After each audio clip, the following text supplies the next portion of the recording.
আজকে অনেকে master mind সাজার চেষ্টা করছে, বিভিন্নভাবে বিভাজন করার চেষ্টা করছে।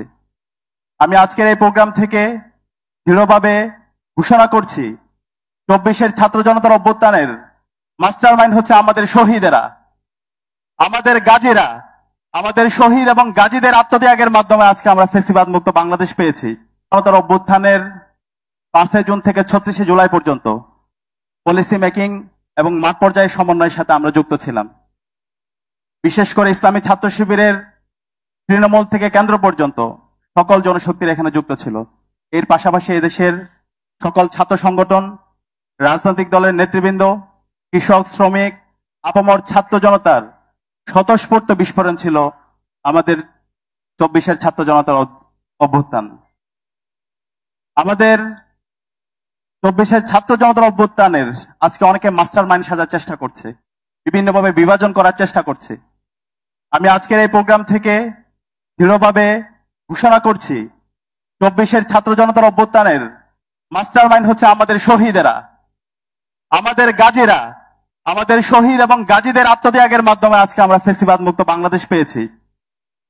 কিন্তু খুবই দুর্ভাগ্যের বিষয়, আজকে যাদের মাধ্যমে আজকে আমরা স্বাধীনতা পেয়েছি, যাদের আত্মত্যাগের মাধ্যমে আমরা ফেসিবাদ মুক্ত বাংলাদেশ পেয়েছি, তাদেরকে যেভাবে স্বীকৃতি দেওয়ার কথা ছিল, তাদেরকে নিয়ে যেভাবে সর্ব জায়গায় গৌরব করার কথা ছিল, আজকে আমরা তা করতে ব্যর্থ হয়েছি।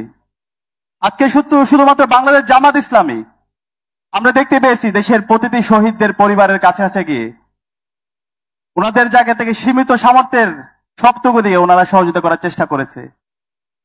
এবং 24-এর ছাত্র জনতা অভ্যুত্থান যখন চলছিল, প্রথম শহীদদের যে তালিকা প্রকাশ করা হয়, সেই তালিকাটা ইসলামী ছাত্র শিবিরের পক্ষ থেকে প্রকাশ করা হয়। 26 জুলাই স্টুডেন্টস এগেইনস্ট অপারেশন নামে একটি প্ল্যাটফর্ম থেকে আমরা প্রথম শহীদদের তালিকা প্রকাশ করি। প্রিয় উপস্থিতি, জামাত ইসলামী আজকে যে উদ্যোগ নিয়েছে, সেই উদ্যোগটা আমরা বিশ্বাস করি রাষ্ট্র থেকে নেওয়া দরকার ছিল।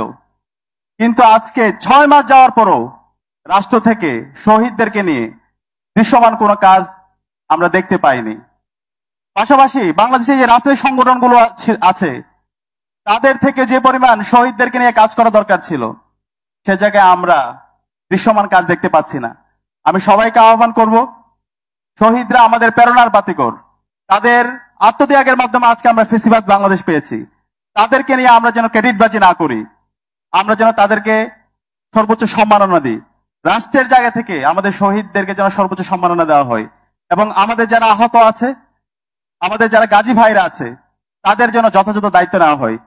আল্লাহ পাক সুবহানাহু ওয়া তাআলা শহীদদের যেই রেখে যে অসমাপ্ত কাজ আছে, সেই অসমাপ্ত কাজ যেন আমরা আঞ্জাম দিতে পারি, সেই তৌফিক আমাদেরকে দান করুন। আসসালামু আলাইকুম ওয়া রাহমাতুল্লাহ।